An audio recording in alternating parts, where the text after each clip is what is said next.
So like for example, you've got to go for a night, of course, you got to sleep. So how long will, like, if you refuel it, when will be the next time you need to refuel it? What's the maximum you can refuel it?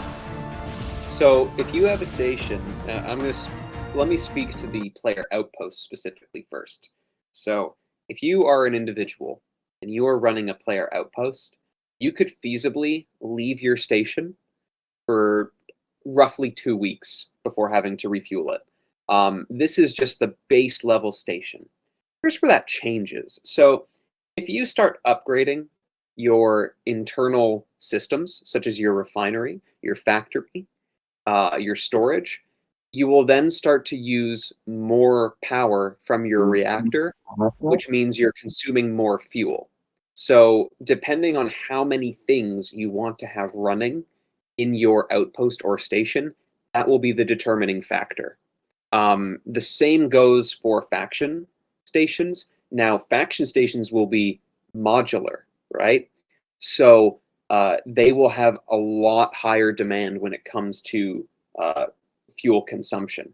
So the best advice I would give anyone who's wanting to run a faction station is to focus on upgrading your fuel capacity first before you start leaning into the upgradability of your modules, because if you do the former, what will end up happening, or I guess maybe the latter, if you do the latter, what will end up happening is that you will be consuming more fuel than you are able to put into the station, and you could end up with a fuel deficit.